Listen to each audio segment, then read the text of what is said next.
Shalom Bapak Ibu, selamat pagi. Semangat untuk kita semua yang sudah berkumpul pada pagi hari ini. Yuk, mari sama-sama. Bagi yang bisa buka kamera.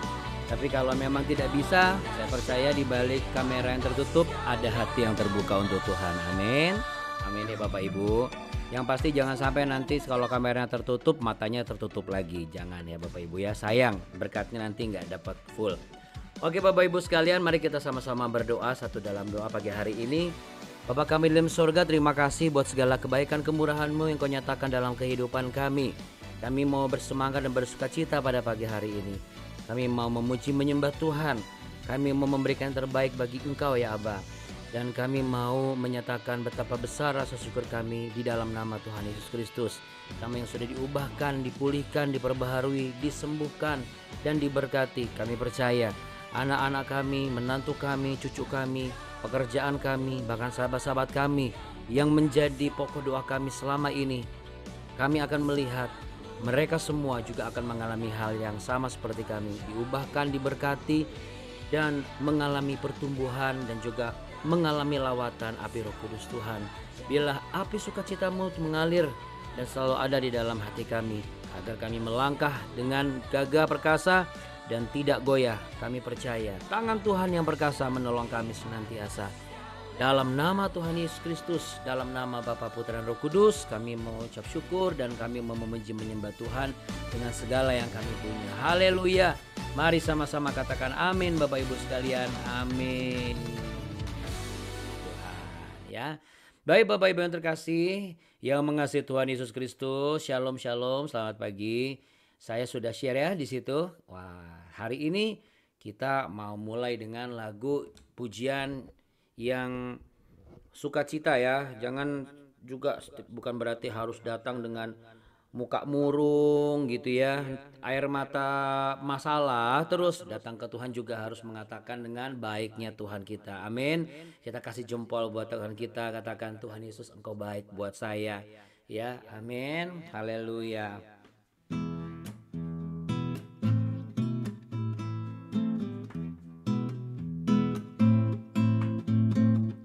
Betapa baiknya Engkau Tuhan, kasih-Mu tiada berkesudahan. Betapa mulia kasih-Mu Yesus, jiwaku diselamatkan. Amin. Betapa baiknya Engkau Tuhan, kasih-Mu tiada berkesudahan. Betapa mulia kasih-Mu Yesus, jiwaku diselamatkan. Hosana ku memuji Tuhan, Hosana ku tinggikan Yesus. Hosana, Hosana, Hosana, Hosana ku memuji Tuhan, Hosana ku tinggikan Yesus.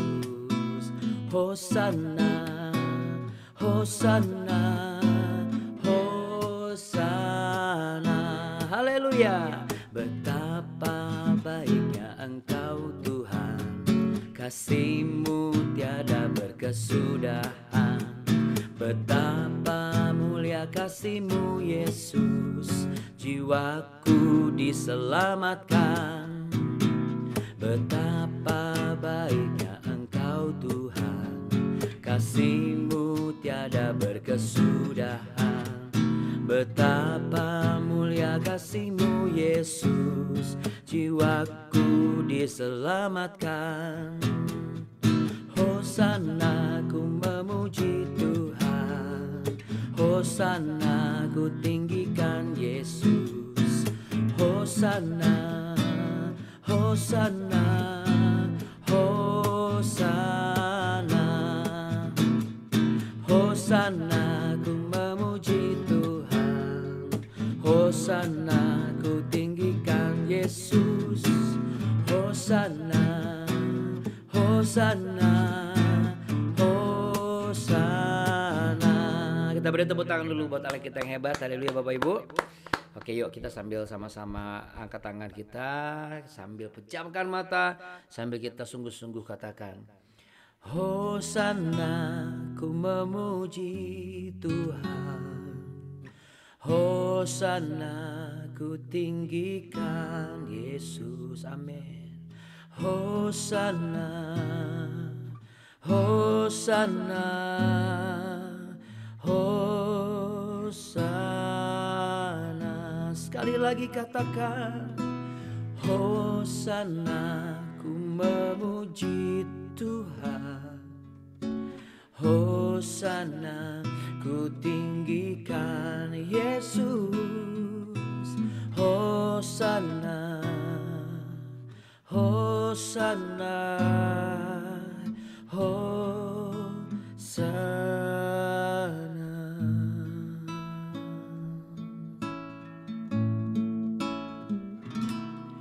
Ku mau memujimu, ku selalu pujimu, ku mau menyembahmu, ku selalu sembahmu.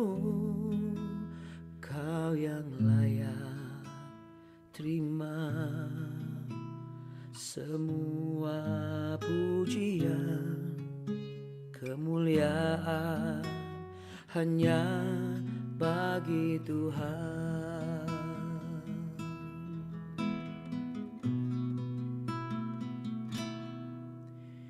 Yesus, kau sungguh baik. Yesus, namamu indah. Yesus, ku cinta kau selalu, ku tinggikan, ku agungkan selamanya. Yesus, kau sungguh baik. Yesus, namamu indah. Yesus, ku cinta kau selalu, ku tinggikan, ku agungkan selamanya.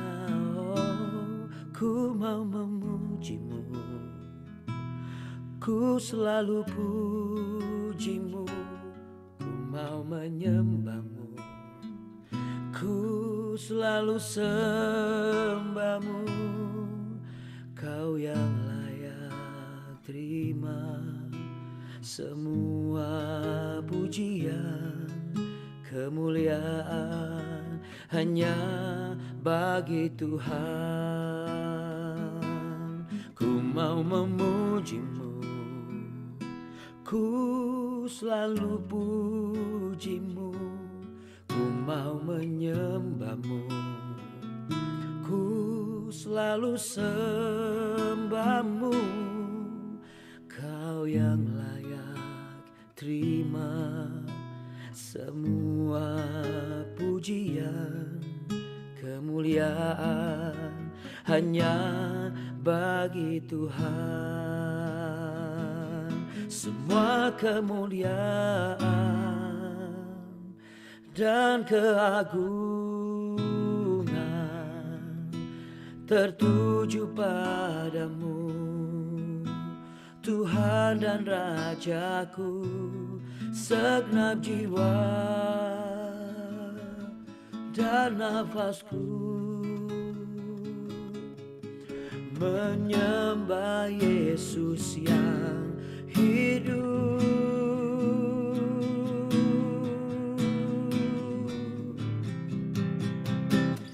Ku mau memujimu, ku selalu pujimu, ku mau menyembahmu, ku selalu sembahmu. Kau yang layak terima semua pujian, kemuliaan hanya bagi Tuhan. Ku selalu pujimu, ku mau menyembahmu, ku selalu sembahmu, kau yang layak terima semua pujian, kemuliaan hanya bagi Tuhan.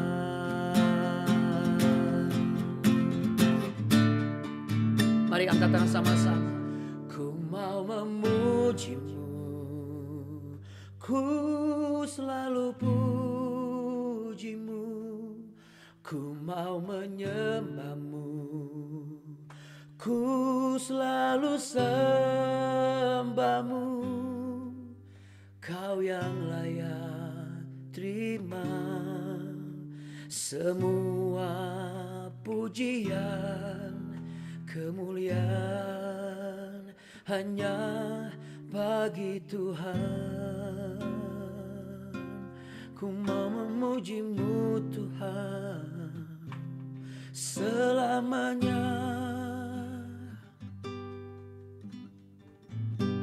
Oh, hanya Engkau Tuhan Yesus yang layak dimuliakan selamanya. Oh, haleluya. Ku sambut lawatan Roh-Mu yang kudus, memberiku kemenangan dan kesembuhan, pemulihan mujizat. Haleluya.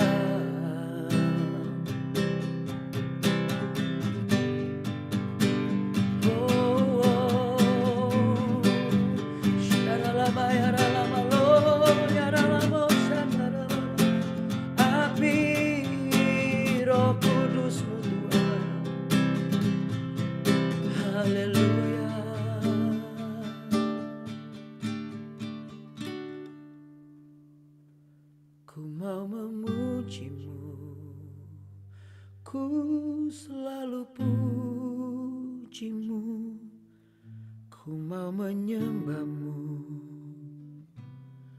ku selalu sembahmu, kau yang layak terima semua pujian, kemuliaan hanya bagi Tuhan. Satu-satunya yang ku andalkan, satu-satunya yang ku percaya, Engkau sumber kekuatan, sumber pengharapan, sumber kedamaian. Satu-satunya yang ku andalkan, satu-satunya yang ku percaya, Engkau Tuhan memberkati, Tuhan penyembuhku, Tuhan pemulihku. Dengan iman dan sepakat kami katakan sama-sama, satu-satunya yang ku andalkan, satu-satunya yang ku percaya, Engkau sumber kekuatan, sumber pengharapan, sumber kedamaian.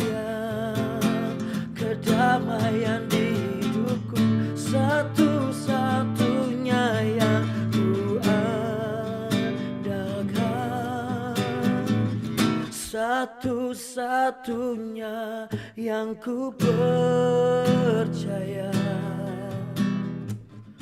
Engkau Tuhan memberkati, Tuhan penyembuhku, Tuhan pemulihku. Mari saudara dengan iman. Engkau Tuhan memberkati, Tuhan penyembuhku, Tuhan pemulihku.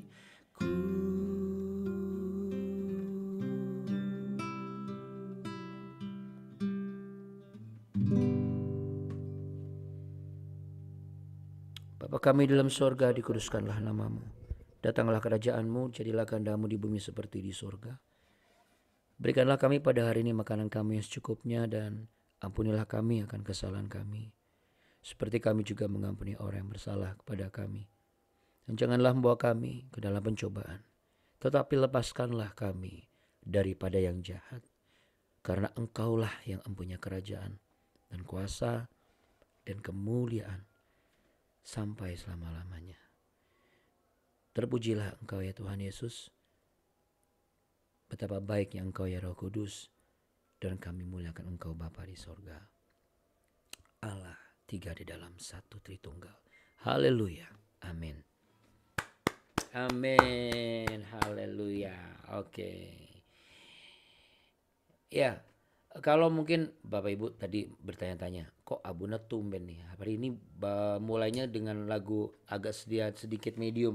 Saya coba ini Bu, Pak, lagi sedang mencoba untuk lebih lagi mengikuti tuntunan apa yang Roh Kudus taruh gitu sebagai kerinduan gitu ya. Ya kan kita menanti-nantikan nih api Roh Kudus Tuhan, tapi kita ya juga nggak proaktif, ya sama juga bohong. Bagaimana kita bisa memahami dan merasakan adanya Roh Kudus di dalam diri kita kalau kita juga tidak berinteraksi dengan roh yang ada di dalam diri kita. Nah, mungkin kalau Anda bertanya-tanya, Roh Kudus, iya Buna, aduh saya ini kadang-kadang kita hanya karena Roh Kudus ya Bapak Ibu yang bikin saya sedih. Tapi untungnya nggak ada di sini ya. Yang bikin saya sedih adalah pernah saya bertemu sama orang lalu mengatakan, jangan pernah berbahasa roh sembarangan, sesat itu. Akhirnya mendiskriminasi satu gereja atau satu aliran ya, sayang gitu ya. Tubuh Kristus terpecah bukan untuk saling menghancurkan sebenarnya, tapi untuk saling membangun, saling menguatkan, saling menabur kabar baik dan juga kebenaran. Seharusnya kayak begitu. Tapi kan ya namanya manusia, kita nggak pernah tahu. Nah, tapi puji Tuhan lah Bapak Ibu di sini kan pasti sepakat dengan saya ya, bahwa kita sudah tahu bahwa kita nggak boleh menghakimi satu dengan yang lain ya. Jadi jangan juga kita menghakimi. Karena yang bisa mengatakan sesat atau tidak, yaitu cuma hati nurani kita dan Tuhan di dalam kita. Jadi kalau misalnya Anda ada yang bertanya nih, Roh Kudus itu yang modelnya kayak apa sih? Yang penting nanti kita kan dibuat mengerti, dibuat apa. Jadi kadang-kadang Roh Kudus cuma disamakan dengan hikmat dan kebijaksanaan. Ya, hampir saya terusin dalam permusyawaratan perwakilan. Waduh. Itu sila keberapa itu ya. Maksudnya Roh Kudus itu bukan cuma sekedar memberikan kepintaran, kemudahan kita berpikir dan mengambil keputusan gitu loh. Tapi itu adalah satu pribadi Allah yang kudus gitu. Pribadi Allah yang intinya tidak terkontaminasi dengan rasa yang lain, perasaan yang lain. Dan ini hanya bisa kita nikmati dan kita resapi jikalau kita benar-benar menyediakan ruang dan tempat di dalam kehidupan kita. Baik tubuh kita secara jasmani maupun tubuh kita secara rohani dan juga kehidupan kita kesehariannya di dalam kehidupan ini. Ya, sehingga ketika Roh Kudus itu terlibat dan masuk dan akan melibatkan dirinya, dia punya tempat gitu ya. Masalahnya kan banyak yang nggak punya tempat buat Roh Kudus Tuhan ya. Sehingga pencurahan Roh Kudus hanya sebatas setajuk ya ibadah pencurahan, pengurapan Roh Kudus, lawatan Roh Kudus, api Roh Kudus Tuhan. Tapi kelakuannya, omongannya, pikirannya masih kudis ya Bapak Ibu, bukan kudus. Makanya kalau misalnya ada yang tanya nih, seandainya sebelum kita masuk ke hakim-hakim, kalau ada yang tanya, seperti apa Roh Kudus itu? Gak usah khawatir kalau yang belum bisa bahasa roh. Yang penting Anda punya 9 buah roh dulu gak apa-apa. Buah-buah roh dulu dalam kehidupan kita. Menurut saya itu adalah itu adalah bagian dari bagaimana kita merepresentasikan adanya roh Allah. Roh Kudus itu kan sama dengan roh Allah. Ya kan? Karena Allah adalah kudus. Berarti apa yang ada pada Allah ada pada kita. Gitu. Berarti buah-buah roh itu harusnya ada di dalam diri kita. Ya kita nggak usah mikir bahasa roh dulu lah. Supaya apa? Ketika nanti api lawatan Tuhan itu turun dan ada kegerakan untuk berkata-kata, kita nggak menahan kegerakan Roh Kudus itu gitu loh. Hanya karena mohon izin maaf ya, doktrin gereja tertentu yang diturunkan turun-temurun dan sudah jadi kebiasaan dari zaman legenda nenek moyang kita, ini tuh nggak boleh. Saya bingung kadang-kadang. Kenapa nggak boleh? Berarti melarang kerja aktivitas roh Allah gitu. Sedangkan kita minta Allah bekerja bersama dengan kita. Seperti pujian tadi kan, betapa baiknya Engkau Tuhan, kasih-Mu tiada berkesudahan. Kalau misalnya kasihnya tak berkesudahan, kenapa cara kerja Allah harus disudahi di satu tertentu hanya karena apa? Mempertahankan ego dan pendapat kita. Dan kita seakan-akan kayak bisa menilai keilahian Allah seperti apa. Harusnya nilai itu Allah tentang kemanusiaan kita seperti apa. Karena kita belum mencapai manusia ilahi, belum mencapai manusia Allah. Baru manusia dulu ini. Nah, di Yesaya pasal yang ke-61. Ini adalah salah satu perikop yang selalu saya baca dari tahun lalu. Ya. Bu Marta mungkin dan juga Bu Helmi dan Abuni juga masih suka baca ya. Selain Yesaya 58 sebagai satu janji Tuhan yang Tuhan nyatakan untuk di tahun ini kan. Bapak Ibu masih suka bacakan Yesaya 58 ayat 11 dan 14 dan juga 13. Nah, di Yesaya pasal 61 dikatakan di sana roh Tuhan Allah ada padaku oleh karena Tuhan telah mengurapi aku. Ini sebenarnya kalau Anda baca dari ayat 1 sampai semuanya itu sebenarnya adalah secara utuh Anda akan melihat apa? Anda akan melihat pribadi Yesus Kristus. Karena ada roh kebenaran di sana, ada roh keadilan di sana, dan ada roh takut akan Tuhan di sana, dan ada roh yang cinta Tuhan. Nah, berarti kalau kita menantikan Roh Kudus hari-hari ini, ya sampai dicurahkan Roh Kudus itu, pencurahan Roh Kudus, itu bukan untuk dirayakan oleh orang Kristen karismatik atau Pentakosta ya. Tolong catat baik-baik Bapak Ibu. Saya ingin meluruskan saja. Saya bukan mengatakan keliru, tapi tolong jangan sampai Anda hanya mengikuti omongan yang Anda hanya dengar satu sisi. Karena apa Bapak Ibu? Sama seperti Natal, Paskah, kemudian kematian Yesus, kebangkitan Yesus, kenaikan Isa Al-Masih. Dari mana ceritanya? Ketika kita menantikan pencurahan Roh Kudus, lalu kita tidak boleh merayakan dan kita tidak boleh terlalu berapi-api karena ini adalah aliran-aliran yang bukan aliran kita. Berarti kalau bukan aliran kita, aliran mana lagi? Aliran dana. Ya, saya sih berharap, berdoa juga suatu saat gereja-gereja Tuhan bisa memiliki hati yang penuh kasih tanpa harus melihat warna dan juga doktrin. Doktrinnya cukup Alkitab sajalah. Ya. Cuman masalahnya kadang-kadang manusia itu suka apa? Mempertahankan egonya itu loh. Ya, semoga kita bukan orang-orang seperti itu. Karena kalau orang kita hanya seperti itu ngulang di Hakim-Hakim pasal 2 yang kita akan bahas ini. Bapak Ibu, kalau mereka di bangsa Israel ini ya, mereka nangis, mereka masih bisa dikasih kesempatan gitu loh. Cuman egonya membuat mereka jatuh lagi. Tapi kita baca dulu. Hakim-Hakim pasal 2 ayat 1 sampai ayat yang ke-5. Malaikat Tuhan di Bokhim. Lalu malaikat Tuhan pergi dari Gilgal ke Bokhim dan berfirman, telah kutuntun kamu keluar dari Mesir, dan kubawa ke negeri yang kujanjikan dengan bersumpah kepada nenek moyangmu, dan aku telah berfirman, aku tidak akan membatalkan perjanjianku dengan kamu untuk selama-lamanya. Tetapi janganlah kamu mengikat perjanjian dengan penduduk negeri ini. Mesbah mereka haruslah kamu robohkan, tetapi kamu tidak mendengarkan firmanku. Mengapa kamu berbuat demikian? Lagi aku telah berfirman, aku tidak akan menghalau orang-orang itu dari depanmu, tetapi mereka akan menjadi musuhmu, dan segala Allah mereka akan menjadi jerat bagimu. Setelah malaikat Tuhan mengucapkan firman itu kepada seluruh Israel, menangislah bangsa itu dengan keras. Maka tempat itu dinamai Bokhim. Lalu mereka mempersembahkan korban di sana kepada Tuhan. Apa yang menjadi peringatan di dalam pembacaan ini Bapak Ibu sekalian? Ini seperti siklus juga sama. Siklus manusia itu kalau sudah ketahuan nangis-nangis, minta maaf, minta maaf. Minta maaf, minta maaf. Nanti habis minta maaf karena dia masih baru aja ditegur, dia bisa tuh yang namanya kebetulan tiba-tiba rajin lagi doa, rajin lagi ibadah, rajin lagi kerja, kemudian rajin lagi belajar, ya karena apa? Baru saja ditegur, terang-terangan sama malaikat Tuhan.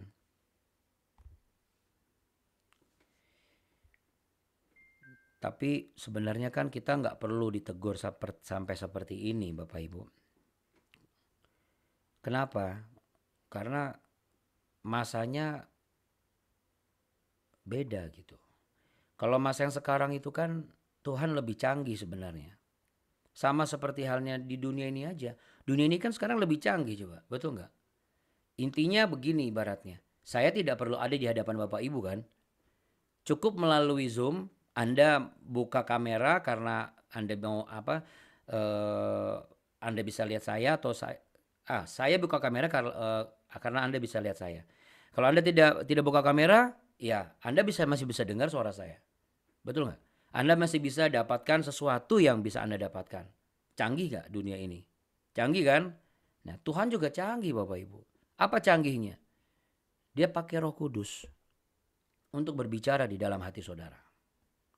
Dia pakai Roh Kudus untuk berbicara di dalam pikiran saudara. Dia pakai Roh Kudus untuk berbicara di telinga saudara. Dia pakai Roh Kudus untuk terlibat dalam setiap pemikiran, pemutusan, pengambilan keputusan dan tindakan yang akan kita buat. Kalau bangsa Israel kan harus ketemu melihat dulu gitu loh. Baru mereka sadar. Wah, kalau kita ngumpulin kayak begitu di zaman dulu susah Bapak Ibu. Makanya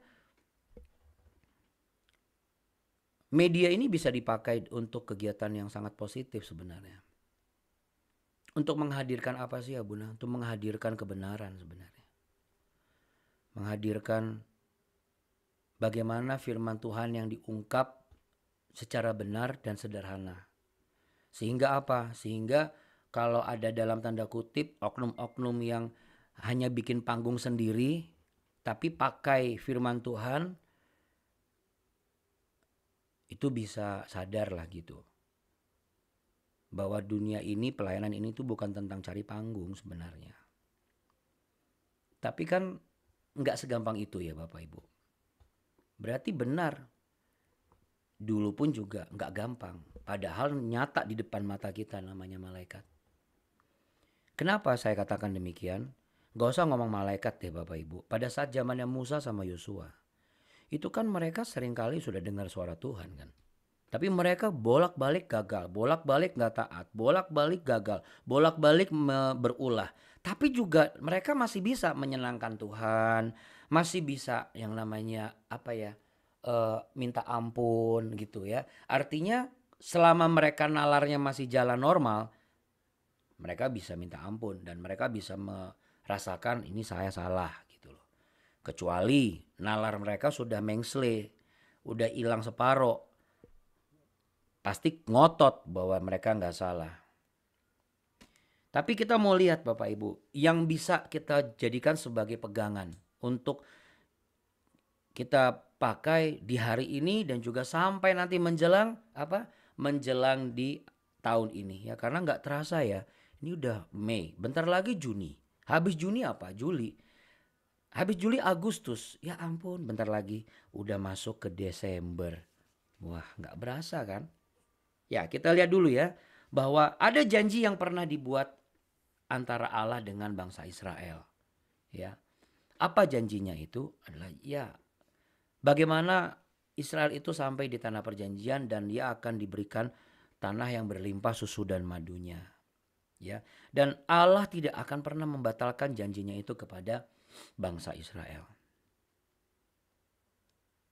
Demikian juga Allah kepada saudara dan saya. Ya, kalau yang masih ingat pasti ingat saya pernah di salah satu grup saya pernah menyampaikan bahwa menekankan bahwa Allah tuh nggak pernah lalai dengan janjinya. Itu tercatat di Ulangan pasal 7 ayat yang ke-9. Bahkan di komunitas OIC pun juga saya sempat menyampaikan, mengingatkan. Ulangan pasal 7 ayat 9. Saya bacakan ya Bapak Ibu, Ulangan 7 ayat 9 maksud saya, bukan pasal 9. Ulangan pasal 7 ayat 9. Sebab itu haruslah kau ketahui bahwa Tuhan Allahmu dialah Allah, Allah yang setia, yang memegang perjanjian dan kasih setianya terhadap orang yang kasih kepadanya dan berpegang pada perintahnya sampai kepada beribu-ribu keturunan.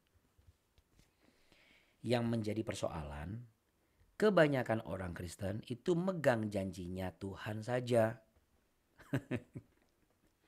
Padahal yang dipegang itu perintahnya. Iya kan? Allah itu kasih setia terhadap orang yang kasih kepadanya dan berpegang pada perintahnya, bukan berpegang pada janjinya.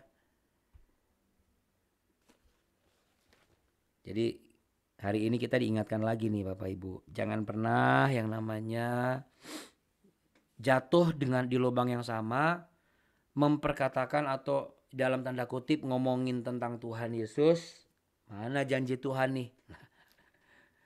Sebenarnya adalah yang harus ditanya ke diri kita, mana nih perintah Tuhan nih yang belum saya lakukan, itu yang benar.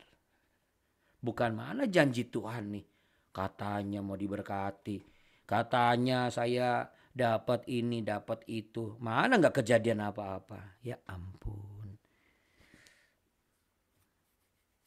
Kita mah gak boleh kayak gitu ya Bapak Ibu. Sekalipun misalnya kita udah doain anak kita, doakan suami kita, tapi pribadinya itu tetap keras. Ibaratnya kalau istilah sederhananya itu udah kepentok sebenarnya, udah pernah nangis-nangis gitu. Ditolong sama Tuhan, udah pernah minta maaf, tapi lupa lagi. Ibaratnya dablek gitu loh, mohon maaf kalau tanda kutip ya istilah sederhananya. Anda gak usah kecewa sama Tuhan. Bukan Tuhan Yesus tidak berkuasa untuk mengubah orang itu. Karena ingat Bapak Ibu sekalian, di kehidupan menjelang akhir ini beda sama kayak dulu. Menjelang akhir ini cuma tinggal 3 tipe manusia. Yang pertama adalah manusia yang akan diizinkan Tuhan hidup, walau dia tidak mengenal Tuhan atau tidak mau mengenal Tuhan. Yang kedua adalah manusia yang sudah kenal Tuhan, tetapi tidak mau mengikuti kebenaran firman-Nya. Yang ketiga adalah manusia yang mau mengenal Tuhan, mau belajar mengikuti kehendak-Nya, dan diberikan hidup. Jadi kalau misalnya ada orang yang seperti itu, kita doakan, malah jadinya malah menjauh, kita gak boleh protes sama Tuhan. Karena itu rencananya Tuhan, bisa saja. Kita gak bisa mengatakan, kok Tuhan begini? Lalu kita jadi ikut-ikutan tereduksi, salah itu. Itu salah kaprah. Anda jadi down, Anda jadi malas berdoa, Anda jadi merasa ragu sama Tuhan. Itu keliru. Sangat-sangat keliru. Ya. Lalu yang kedua, pada hal berikutnya adalah bagaimana kita lihat betapa bahayanya kebiasaan-kebiasaan dari bangsa-bangsa yang belum mengenal Allah atau yang menyembah Allah palsu.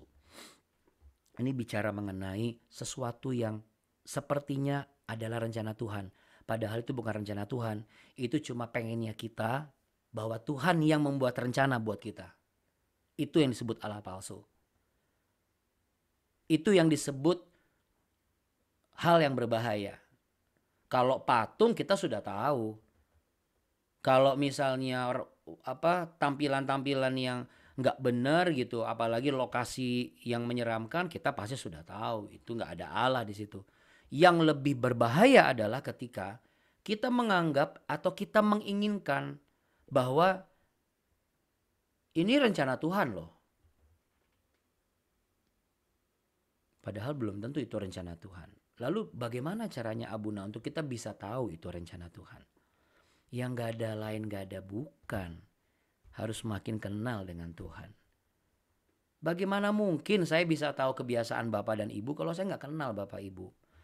Ibaratnya ya mohon maaf nih kenyataan ya. Saya sama Pak Jusman, sama Bu Nancy, sama Bu Helmi, sama Bu Marlina, sama Bu Biho, sama Bu Demi, Pak Musa, Pak Juli, paling sebatas gini aja saya taunya, betul nggak? Kalau istri saya tanya, bagaimana orangnya? Ya baik, ya udah. Karena apa? Karena saya nggak pernah yang namanya kita bersekutu bareng ketemu lalu kita makan lalu tiap hari atau apa ibaratnya seperti itu. Bukan berarti, oh berarti saya harus begitu dong sama Abuna. Enggak, tapi ini satu kenyataan yang dan ini nggak salah gitu loh. Ini nggak salah. Tapi kalau ini kita letakkan di hubungan kita sama Tuhan, ini keliru. Terus terang keliru. Kenapa? Kita nggak kenal Tuhan dengan baik.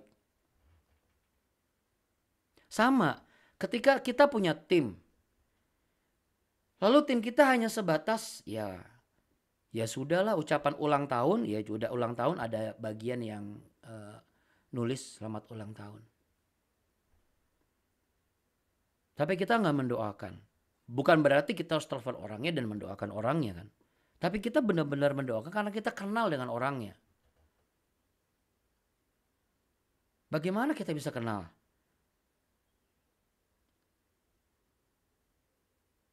Jadi ada baiknya kita ketemu setiap hari di BW sebenarnya. Karena kita jadi makin kenal Tuhan kan. Karena tujuannya kan itu kan Bapak Ibu. Iya. Jadi kita seperti ini gak ada masalah. Nanti akan Tuhan akan pertemukan kita lagi. Dan kita akan semakin mengenal, lebih mengenal lagi. Tapi yang penting kitanya ini sama Tuhan. Supaya apa? Supaya kita selalu bisa tahu. Ini bukan kehendak Tuhan, ini kesalahan saya. Karena kalau kita dapat masalah, jangan sampai kita, ya emang Tuhan izinkan, hati-hati. Tuhan izinkan atau itu konsekuensi gara-gara kita yang keliru? Ya, kita harus hati-hati di situ. Ya. Nah, yang ketiga adalah bagaimana Allah juga mengatakan bahwa bangsa Israel ini seharusnya, ya kita baca lagi ya supaya Bapak Ibu ngerti di sini. Seharusnya kan menghalau dan membasmi bangsa-bangsa yang tidak kenal Allah itu. Tapi karena Allah ngelihat dari Yehuda, Simeon dan segala macam sampai yang terakhir gak ada yang dibasmi, malah dikawin-kawinin, ada yang jadi budak lah, ada yang jadi apa. Makanya aku tidak akan menghalau orang itu dari depanmu. Tapi mereka akan menjadi musuhmu dan segala Allah mereka akan menjadi jerat bagimu. Akhirnya apa? Dijadikan sekalian. Apa? Pelajaran yang pahit buat kamu. Ini yang saya bilang tadi Bapak Ibu. Ketika misalnya kita sudah mendoakan orang, kita sudah ibaratnya nih ceritanya, bela-belain untuk bersama-sama dengan ini supaya dia bisa melihat dan bisa kita bawa pengaruh dengan dia, hati-hati. Antara alih-alih kita membawa pengaruh dengan dia, malah kita terpengaruh oleh kerasnya hati dia. Dan dableknya kelakuan dia. Dan itu pengaruhnya besar loh Bapak Ibu. Contoh, anak-anak mendoakan papa mamanya, Tuhan Biar berkati papa mama aku Tuhan. Tapi setiap hari anak-anak ngelihat papa mamanya lempar piring, lempar gelas, keluar kata-kata binatang dari kebun binatang di Surabaya, taman kebun binatang, taman safari di Bogor, dan lain sebagainya. Sampai jenis yang belum disahkan masuk ke kandang aja udah disebut, ibaratnya gitu. Anak-anak tidak akan pernah bisa berdoa.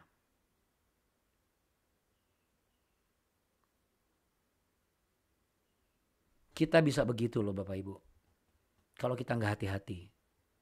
Kalau manusia rohani kita masih kanak-kanak. Makanya saya selalu ingatkan kan, penting sekali. Katakan penting sekali. Iya, penting sekali kita mengalami pertumbuhan manusia rohani. Supaya kita dewasa. Berarti ini Israel ini sudah kelihatan Allah bagaimana. Tiang awan, tiang api dan segala macam. Apa? Puluhan tahun kan. Hilang maksudnya keturunan demi keturunan kan. Tetap. Manusia rohaninya gak bertumbuh. Manusia rohaninya masih kanak-kanak. Mudah sekali untuk bisa puji Tuhan. Tapi juga mudah sekali underdog. Di mana posisi kita Bapak Ibu? Nah, kalau kita jadi pemimpin, jangan sampai kita menjadi pemimpin yang karakter kita juga belum matang. Ya. Pertumbuhan manusia rohani yang dewasa itu membantu kedewasaan karakter kita Bapak Ibu. Baik sebagai pemimpin di perusahaan, baik sebagai pemimpin di gereja, baik sebagai yang dipimpin di perusahaan ataupun yang dipimpin di gereja. Baik yang melayani umat ataupun yang dilayani oleh pemimpin. Baik di gereja maupun di perusahaan. Supaya apa? Supaya Tuhan tidak melihat kita dan akhirnya sekalian deh saya bikin jerat buat kamu. Supaya kamu itu ngerasain pelajaran pahit. Sudah berkali-kali saya kasih kesempatan kamu untuk bertobat. Nggak bertobat-tobat. Masa bolak-balik selalu kamu tuh kayak nggak percaya sama saya bahwa orang ini bisa berubah. Tapi karena kita menuntut atau kita sudah keburu takut. Yang disebut trauma.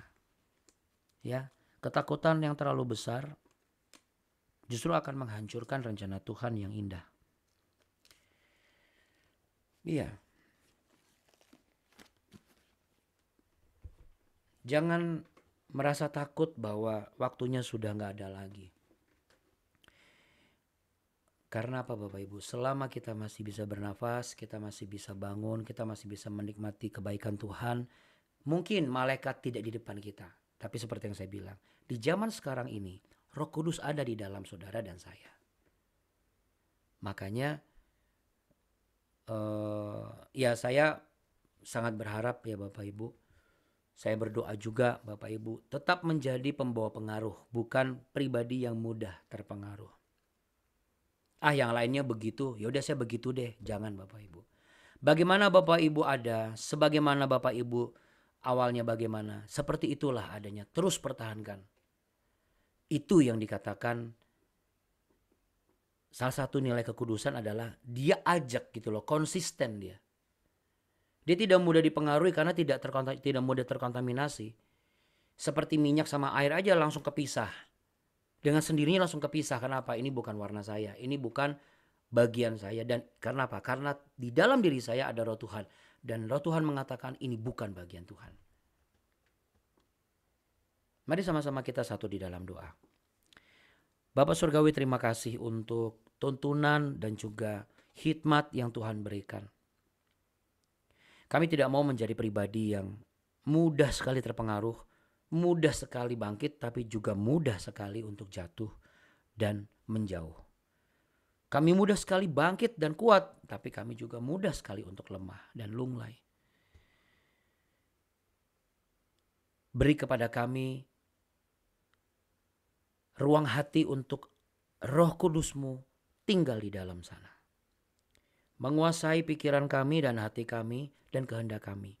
Sehingga bagaimana kami melihat gereja, kekristenan, pelayanan, pekerjaan, bekerja bersama dengan Tuhan, firman-firman yang disampaikan bukan dengan pola pikir kami, Bukan dengan hanya mengikuti apa kata seseorang yang memang sudah terbiasa seperti itu, lalu kami hanya diam saja. Sedangkan kami pribadi masih banyak yang harus kami gali. Dan itu semua bukan untuk supaya kami punya panggung sendiri dan dilihat orang sebagai orang yang paling hebat dan dekat dengan Tuhan. Tapi supaya justru kami sama-sama semakin mengenal yang Maha Kudus. Untuk itu ya Bapa, ampunilah dosa dan kesalahan kami.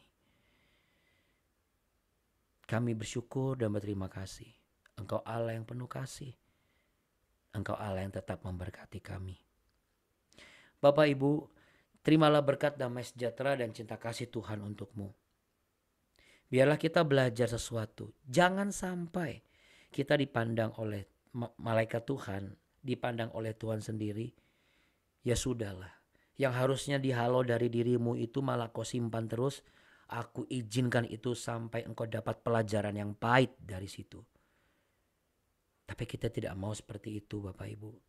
Kita mau tetap berkat Tuhan ini kita terima. Yaitu berkat damai sejahtera. Tuhan memberkati engkau dan melindungi engkau. Tuhan menyinari engkau dengan wajahnya dan memberi engkau kasih karunia.